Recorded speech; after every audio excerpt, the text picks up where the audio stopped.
भारत में 80 करोड़ लोगों को तो राशन मिलता है। इनका होगा क्या जब इतनी तबाही होगी? तो दुनिया में लगभग 70 करोड़ लोग ऐसे हैं जिनको खाने को नहीं मिलता है, भूखे सोते हैं, और 240 करोड़ से ज्यादा लोग ऐसे हैं जिनको नियमित रूप से खाने को नहीं मिलता है, कुपोषित हैं। यहाँ 80 करोड़ लोगों को मुफ्त भोजन दिया जाता है। हम ये सवाल नहीं पूछते कि ये नौबत क्यों आई कि 80 करोड़ लोगों को मुफ्त भोजन देना पड़ रहा है। इसका मतलब क्या है? इसका मतलब ये है कि 80 करोड़ ऐसे हैं जिनके पास खाने का भी पैसा नहीं है। हमें शर्म आनी चाहिए कि हम इस हालत में आ गए कि 80 करोड़ लोगों के पास अब खाने का पैसा भी नहीं है। और जब इतनी तबाही होगी, इतना तापमान बढ़ जाएगा, तो क्या उसमें फसलें पैदा होगी? जब बाढ़ आएंगी, सूखा पड़ेगा, तो क्या वहाँ फसलें पैदा होगी? और कहीं पर कुछ हो भी गई तो फिर उसका ट्रांसपोर्टेशन कैसे करोगे? ऐसी जगहों पर जहां पर सड़कें ही बर्बाद हो गई हैं, पुल ही टूट चुके हैं, रोज तो पुल टूटने की खबरें आती हैं।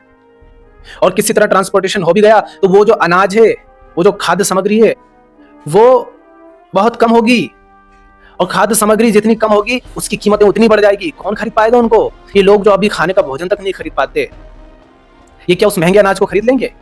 जो तुम्हारे अमीरजादे हैं, जिनको तुमने खूब रईस बना दिया है, उनकी चीजें खरीद कर, उनको सुन करके, उनके हिसाब से जी करके, वो तो 50 रुपए की बोतल को 5000 में भी खरीद लेंगे। तुम्हारा क्या होगा? इसमें फसलें होंगी, गेहूं, चावल, मक्का, ज्वार, बाजरा, इनकी ईल्ड में 15 से 25% की कमी आनी है। अमीर आदमी अपनी आमदनी का 1 या 2% खाने पे खर्च करेगा, और गरीब आदमी अपनी आमदनी का 60-70% लगाता है खाने पर। और ये सारी की सारी कमी जाकर किनके ऊपर टूटेगी? उन्हीं के ऊपर जिनकी परचेजिंग पावर, खरीद पाने की क्षमता सबसे कम है।